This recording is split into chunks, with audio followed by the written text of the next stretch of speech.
بسم اللہ الرحمن الرحیم الحمد للہ وکفا وسلام علی عباده الذین اصطفى اما بعد فاعوذ باللہ من الشیطان الرجیم بسم اللہ الرحمن الرحیم والذین یکنزون الذهب والفضة ولا ينفقونها في سبيل الله فبشرهم بعذاب أليم صدق اللہ العظیم۔ معزز سامعین اکرام، عزیز ساتھیوں، دوستو، اللہ تبارک و تعالیٰ کی نعمتوں میں سے ایک بڑی نعمت مال اور مالداری ہے، وسعت ہے، کشائش ہے۔ اللہ تبارک و تعالیٰ کی جانب سے دنیا میں مالی وسعت کی فراہمی ہے، یعنی اللہ تبارک و تعالیٰ کا دنیا میں کسی انسان کو مالدار بنا دینا یہ اللہ تبارک و تعالیٰ کی بڑی نعمت ہے۔ مال سے نوازا جانا اللہ کی نعمت۔ ہر انسان دنیا میں جب آتا ہے تو وہ خالی ہاتھ ہوتا ہے، اس کا بدن گندا ہوتا ہے، اسے کوئی ہاتھ نہیں لگاتے جب تک دایا یا نرس بدن پاک و صاف کر کے پاک صاف کپڑے میں لپیٹ کے حوالے نہ کرے، تب تک ماں بھی اسے اپنی آغوش میں نہیں لیتی ہے۔ ہمارا آنا تو اس حال میں ہوا کہ بدن گندا تھا، ہاتھ خالی تھے، اور جب دنیا میں آئے تو اللہ تبارک و تعالیٰ نے بے شمار نعمتوں سے نوازا اور نوازتا ہوا چلا گیا۔ ان نعمتوں میں ایک نعمت مال کی بھی ہے۔ یہ آج اگر کسی کے پاس مال ہے، مالداری ہے، دولت ہے، تو یہ تو ہم تو لے کے نہیں آئے تھے، تو یہ درمیان میں آیا ہے۔ کہاں سے آیا؟ اللہ کی طرف سے آیا ہے، اللہ تبارک و تعالیٰ نے دیا۔ اور یہ مال یہ انسان کے حق میں نعمت بھی ہے، زحمت بھی ہے۔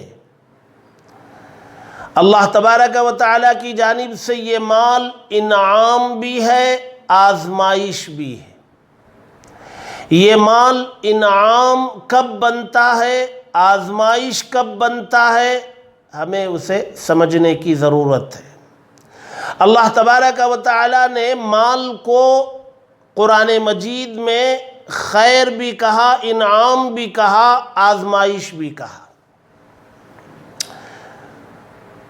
سورۃ العادیات قرآن مجید کے 30ویں پارے میں ہے، اس میں ایک آیت ہے وَإِنَّهُ لِحُبِّ الْخَيْرِ لَشَدِيدٌ۔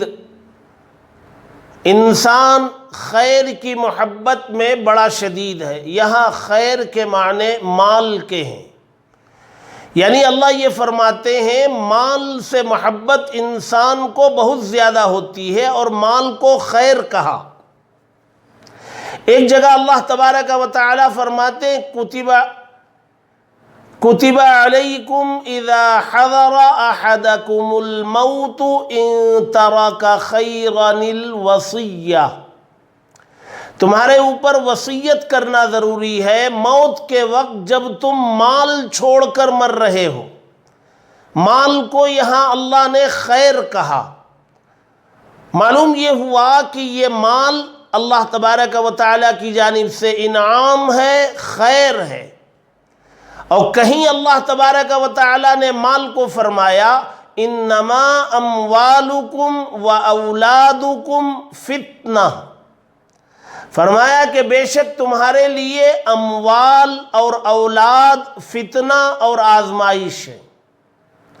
یہ مال کب ہمارے لیے فتنہ بنتا ہے، کب ہمارے لیے آزمائش بنتا ہے، ہم اس کو سمجھ لیں گے تو اس مال کو اپنے حق میں ہم انعام بنائیں گے، خیر بنائیں گے، فتنہ بننے نہیں دیں گے۔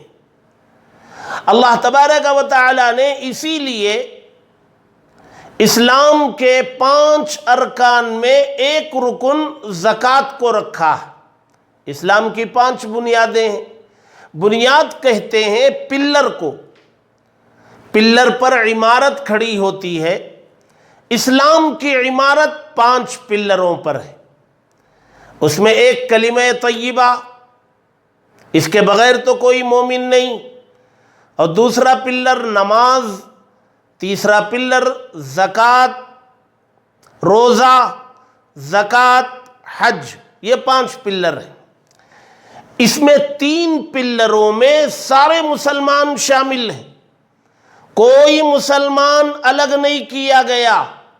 کلمہ طیبہ ہر ایک کے لیے لازم، کوئی بھی مرد ہو، کوئی بھی عورت ہو، کہیں بھی رہتا ہو، شہر میں، دیہات میں، امیر ہو، غریب ہو، آقا ہو، مالک ہو، نوکر ہو، غلام ہو، کوئی بھی، سب کے لیے کلمہ طیبہ لازم۔ نماز ہر ایک کے لیے لازم، کسی کے لیے نماز کی چھوٹ نہیں ہے۔ روزہ جب رمضان کا مہینہ آ جائے ہر ایک کے لیے لازم، کسی کو چھوٹ نہیں ہے۔ 3 ارکان میں سارے مسلمان شامل ہیں، لیکن جب چوتھا رکن آتا ہے تو اللہ تبارک و تعالی مسلمانوں میں سے کچھ لوگوں کو فلٹر کرتے ہیں، الگ کرتے ہیں، چھانٹتے ہیں۔ زکوٰۃ یہ ہر مومن و مسلمان پر فرض نہیں ہے، جیسے روزہ رکھنا ہر مسلمان پر فرض ہے، زکوٰۃ کا دینا ہر مسلمان پر فرض نہیں ہے۔ کون سے مسلمان پر فرض ہے؟ قرآن و حدیث کہتے ہیں شریعت کے نزدیک جو مالدار ہے اس پر زکوٰۃ فرض ہوتی ہے۔ شریعت کے نزدیک مالدار کون ہے؟ صاحب نصاب ہے۔ صاحب نصاب کسے کہتے ہیں؟ جس کے پاس 7.5 تولہ سونا یا اس کے بقدر مال تجارت، یا اس کی مالیت، اتنی مالیت کی نقد ہمارے پاس موجود ہو، سونا چاندی ہو، جس کو بیچا جائے تو 7.5 تولہ سونے کے بقدر رقم جمع ہو سکتی ہو، یا مال تجارت، خرید و فروخت کا مال اتنا ہمارے پاس رکھا ہے کہ اس کی مالیت کا اندازہ 7.5 تولہ سونے کے برابر کیا جاتا ہے، یا ہمارے پاس نقد کیش یا بیلنس کی شکل میں موجود اتنی رقم ہے کہ اس میں 7.5 تولہ سونا خریدا جا سکتا ہے، تو ان 3 قسم کے اموال پر زکوٰۃ فرض ہے۔ جس کے پاس اتنا مال، اتنا سونا چاندی ہو، یا اتنا مال تجارت ہو، یا اتنی رقم نقد موجود ہو، اور یہ ساری چیزیں ضرورت سے زائد ہوں اور ان پر 1 سال گزر چکا ہو، تو ان پر زکوٰۃ فرض ہے۔ ظاہر سی بات ہے سماج اور معاشرے میں بہت بڑا طبقہ لوگوں کا وہ ہے جن کے پاس نہ اتنا سونا ہے، نہ ان کے پاس اتنا مال تجارت ہے، نہ ان کے پاس اتنی رقم نقد کی شکل میں موجود ہے۔ یہ سب نکل جائیں گے، ان پر زکوٰۃ فرض نہیں ہوتی ہے۔ زکوٰۃ صرف ان مالداروں پر فرض ہے جن کے پاس یہ 3 قسم کے اموال اتنی مقدار میں موجود ہوں، اتنی مقدار میں موجود ہوں، تو اللہ تبارک و تعالی نے انہیں چوتھے رکن کا اہل قرار دیا۔ ذرا ایک بات یہاں سمجھنے کی ہے، غور کرے۔ اسلام کے 5 ارکان، بنیادیں 5، تو ہر مسلمان کو بنیاد پر عمل کرنا ضروری ہونا چاہیے تھا، لیکن اللہ تبارک و تعالی نے 3 بنیادوں پر سارے مسلمانوں کو عمل میں شامل رکھا، اور چوتھے رکن میں اللہ نے فلٹر کر دیا۔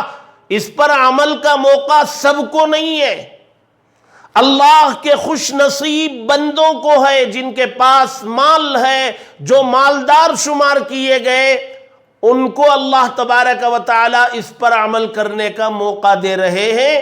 یہ بندے جن پر زکوٰۃ فرض ہو رہی ہے، یہ اللہ کے خوش نصیب بندے ہیں، یہ اللہ کے خوش نصیب بندے ہیں کہ اللہ تبارک و تعالی نے انہیں چوتھے رکن پر عمل کا موقع دے رہا ہے۔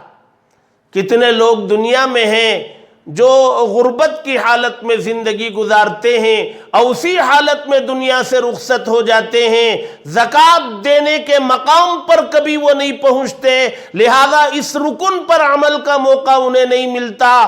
لیکن یہ کتنے خوش نصیب بندے ہیں، 3 ارکان میں، 3 بنیادوں میں سارے مسلمانوں کے ساتھ شامل، اور چوتھے رکن پر بھی عمل کا موقع اللہ انہیں دے رہا ہے۔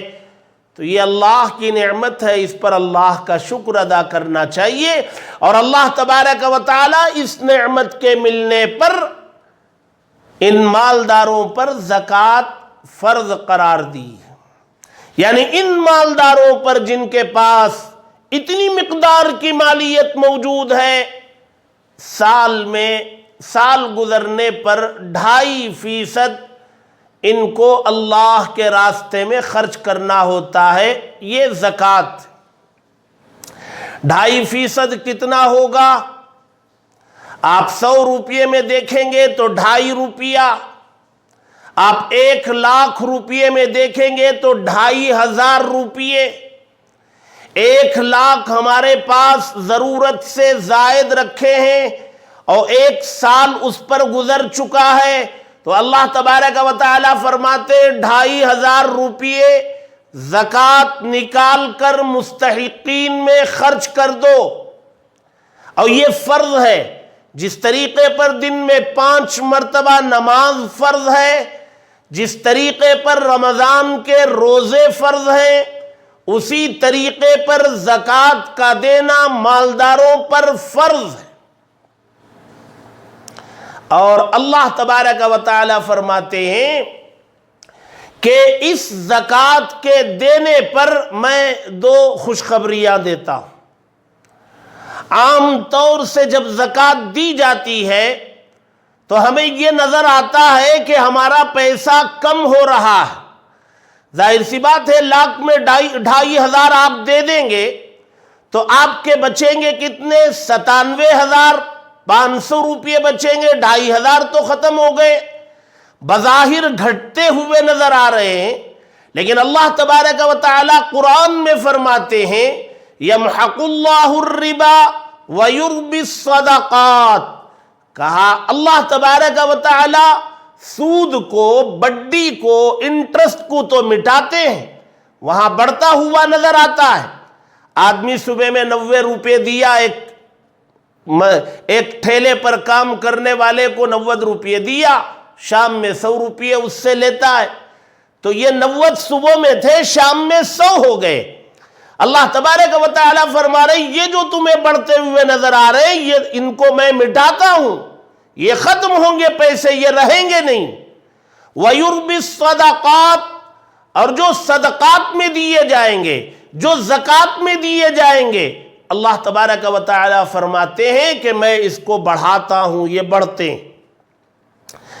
ایک جگہ قرآن مجید میں اللہ تبارک و تعالیٰ فرماتے ہیں وَمَا آتَيْتُم مِّن رِّبًا لِّيَرْبُوَ فِي أَمْوَالِ النَّاسِ فَلَا يَرْبُو عِندَ اللَّهِ، فرماتے وہ مال جو تم لوگوں کو سود پر دیتے ہو، مال کو بڑھانے کے لیے، وہ مال کبھی بڑھے گا نہیں۔ وَمَا آتَيْتُم مِّن زَكَاةٍ تُرِيدُونَ وَجْهَ اللَّهِ فَأُولَئِكَ هُمُ الْمُضْعِفُونَ، اور جو تم زکوٰۃ میں دیتے ہو اللہ کو راضی کرنے کے لیے، اللہ تبارک و تعالی اسے کئی گنا بڑھاتے ہیں۔ تو یہ زکوٰۃ کے دینے پر اللہ تبارک و تعالی فرماتے ہیں یہ تمہیں گھٹتا ہوا نظر آتا ہے لیکن حقیقت میں وہ بڑھتا ہے۔ اللہ تبارک و تعالی اسے بڑھاتے ہیں۔ اب کیسے بڑھاتے ہیں؟ اللہ تبارک و تعالی اس کے اندر برکت عطا کرتے ہیں کہ اس مال سے وہ سارے کام ہو جایا کرتے ہیں جو اس سے بڑی رقم کے ہوتے ہوئے کام نہیں ہوا کرتے۔ یہ اللہ تبارک و تعالی کی رحمت ہوتی ہے۔ اور دوسرا وعدہ اللہ تبارک و تعالی کی طرف سے ہے کہ زکوٰۃ کے ادا کر دینے کے بعد جو مال بچا رہتا ہے اللہ فرماتے ہیں اس کی حفاظت کی ذمہ داری اللہ لیتے ہیں۔ ایک مال بڑھتا ہے، دوسرا اس کی حفاظت کی ذمہ داری اللہ تبارک و تعالی لیتے ہیں۔ لہذا یہ زکوٰۃ یہ چوتھا رکن ہے، اور اللہ تبارک و تعالی اپنے منتخب بندوں کو زکوٰۃ ادا کرنے کا موقع عطا فرماتے ہیں۔ تو جو صاحب نصاب ہیں، جو مالدار ہیں، ان کو اللہ کا شکر ادا کرنا چاہیے اور اپنے مالوں کا حساب کر کے زکوٰۃ کی رقم الگ کر کے خوشی خوشی اس زکوٰۃ کی رقم کو مستحقین میں تقسیم کرنا ہے، اور یہ یقین رکھنا ہے کہ اس زکوٰۃ کے دینے کے بعد میرے مال میں برکت بھی ہوگی اور میرے مال کی حفاظت کی ذمہ داری اللہ نے لے لی۔ اگر اللہ کے بندے اور اللہ کی بندیاں اپنے مالوں کی زکاتیں اس جذبے سے نکالیں گی تو یقیناً اللہ تبارک و تعالی اپنے وعدوں کو پورا کرنے میں سچے۔ اللہ تبارک و تعالی ایک جگہ فرماتے ہیں والذین یکنزون الذہب والفضہ ولا ينفقونها فی سبیل اللہ فبشرہم بعذاب علیم۔ قرآن مجید کی آیت ہے، اللہ فرماتے ہیں وہ لوگ جو سونا چاندی جمع کر کے رکھتے ہیں، جو نقد پیسہ جمع کر کے رکھتے ہیں اور وہ اللہ کے راستوں میں خرچ نہیں کرتے، زکوٰۃ نہیں دیتے، اللہ نبی سے فرماتے ہیں نبی ایسے لوگوں کو عذاب کی خوشخبری سنا دو۔ کیا خوشخبری عذاب کی؟ آگے فرماتے ہیں یوم یحما علیہا فی نار جہنم فتکوی بہا جباہہم وجنوبہم وظہورہم۔ قیامت کے دن ان کا سارا سونا چاندی جہنم کی آگ میں تپایا جائے گا۔ جی دنیا میں جو آگ ہمارے پاس ہے وہ آگ کی گرمی اور اس کی تپش وہ 70 درجے گھٹا کر دنیا میں بھیجی گئی ہے، اور جہنم کی آگ اس سے 70 درجہ بڑی ہوئی ہے۔